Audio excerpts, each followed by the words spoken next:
Principal સાહેબ, શિક્ષકગણ તથા વાલા તાલીમાર્થી ભાઈ સૌને નમસ્કાર. સમસ્યાઓના બગલમાં ઘેરાયેલા અશાંતિના વાદળોથી ફેલાયેલા હું ચાહું છું ભ્રષ્ટાચારને નાબૂદ કરવા, પણ કરું કઈ રીતે એનો વિચાર નથી.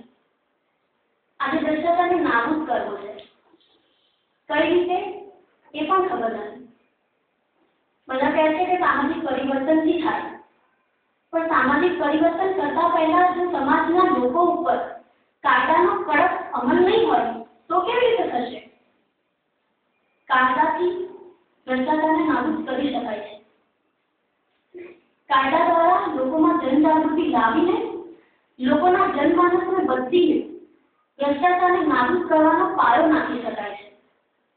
આજે આપણે જોઈએ તો દેશમાં જ્યાં જોઈએ ત્યાં ભ્રષ્ટાચાર, અત્ર તત્ર સર્વત્ર, જ્યાં જોઈએ ત્યાં ભ્રષ્ટાચાર. કયું ક્ષેત્ર બાકી છે?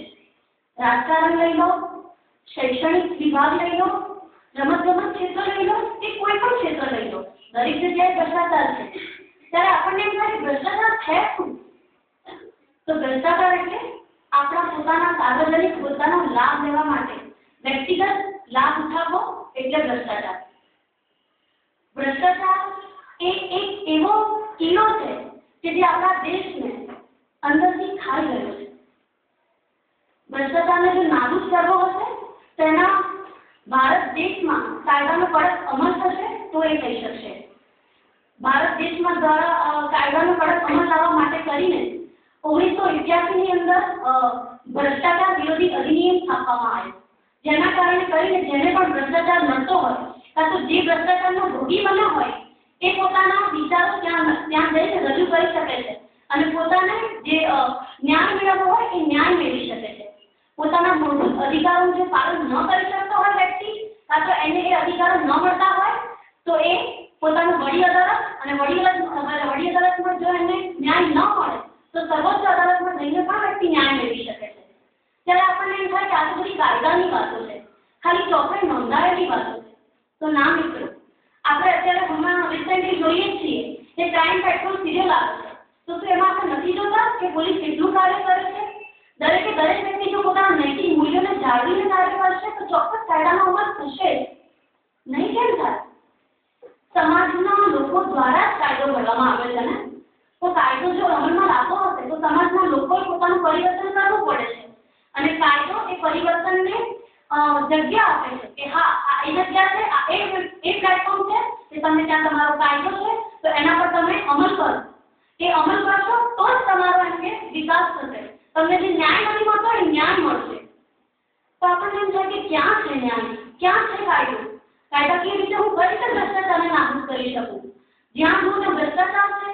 પોલીસ વાળાને જોઈએ તો એ આપણને આગળ જવું હોય હેલ્મેટનો કાયદો છે પણ હેલ્મેટ નથી કર્યું તો 5-10 રૂપિયા કે 15 રૂપિયા પકડાઈ દીધા કે પછી 50 રૂપિયા કે 100 રૂપિયા. તો મને એટલો કાયદો કરી ગયો, હું જવા દઉં. હું મારી નૈતિક જવાબદારી ભૂલી જઉં છું ત્યારે જ કાયદાનો અમલ કરું છું ને. પણ જો મને ખબર છે કે હેલ્મેટ પહેરવાનો કાયદો છે, જો હું એ કાયદો ના તોડું તો ભ્રષ્ટાચાર મારે કરવો પડશે. હું મારાથી શરૂઆત કરીશ તો દેશનો પછી નાગરિક હોય, રાજ્ય હોય, શહેર હોય કે દેશ હોય કે વિશ્વ હોય, એ દરેક જગ્યાએ ભ્રષ્ટાચાર નાબૂદ થઈ શકે છે. આપણે આજે જોઈએ તો આપણને કોઈ ભ્રષ્ટાચાર થયો છે એના વિશે માહિતી નથી મળતી, તો એના માટે આરટીઆઈ એક્ટ દાખલ કરવામાં આવ્યો છે. જો એ એક્ટ દ્વારા આપણે 20 રૂપિયાનું ફોર્મ ભરી લઈએ અને આપણને એની માહિતી જોઈતી હોય તો મળી જાય છે. તો શું એ આપણી જનજાગૃતિ માટે સરકારે ઘડેલો કાયદો નથી? આપણે કહીએ છીએ નેતાઓ ભ્રષ્ટ છે ને એટલા માટે જ થાય છે, પણ નેતાઓને ભ્રષ્ટ કરવા વાળા કોણ? નેતાઓને ભ્રષ્ટ થવા માટે જગ્યા પ્લેટફોર્મ આપવા વાળો કોણ? સમાજ જ એવું કરે છે કે એને પ્રોત્સાહન આપે છે. જો કોઈ નેતા એવું છે, અત્યારે ચૂંટણીનો માહોલ તો બધાએ કીધું, પણ ચૂંટણીનો માહોલ છે એ લોકો આપણને વોટ આપવા માટે કરીને અપીલ કરે છે, પણ જો આપણને બુદ્ધિ નથી, આપણે આપણી જાતે આપણા મગજથી વિચારીને વોટ નથી આપી શકતા, કે આપણને લાંચ રૂશ્વત આપે તો જ આપણે આપણે વોટ આપી શકીએ છીએ.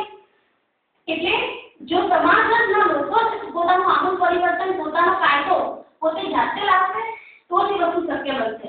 ભ્રષ્ટાચારને નાબૂદ કરવા માટે કેટલા કાયદા કરવામાં આવ્યા છે. 1964 ની અંદર લાંચ વિરોધી કાયદો ઘડવામાં આવ્યો કે તમને કોઈ લાંચ લે છે તો તમે એનો વિરોધ કરો, જો તમને ખબર પડે છે તો તમે એનો વિરોધ કરો ને અમે તમને સાથ આપીશું. પણ ક્યાં છે આજે એવા લોકો કે જે પોતાનું શું કહેવાય કે પોતાને મહેસૂસ કરે છે કે પોતાના ઉપર એ કાયદો અમલમાં નથી થતો તો હું એનો વિરોધ કરું. વિરોધ કરવાની વૃત્તિ આપણા નથી તો એ વસ્તુ કેવી રીતે શક્ય બનશે? કાયદો ઘડનારો સમાજ છે અને જો કાયદાકીય રીતે પરિવર્તન લાવવું હશે તો સમાજમાં પરિવર્તન લાવવું પડશે. ભ્રષ્ટાચારને નાબૂદ કરવા માટે એકલો કાયદો જરૂરી નથી, સમાજનું પરિવર્તન પણ એટલું જ જરૂરી છે. પણ સમાજનું પરિવર્તન ત્યારે જ શક્ય બનશે જ્યારે સરકાર દ્વારા કાયદાના કડક રીતે પગલાં લેવામાં આવશે. કાયદાના કડક પગલાં જો લેવામાં આવશે તો જ આ વસ્તુ શક્ય બનશે. અને જો કડક પગલાં લેવા હશે તો વ્યક્તિએ પોતાની અંદર પોતાની જાતે એ જનજાગૃતિ લાવવી પડશે.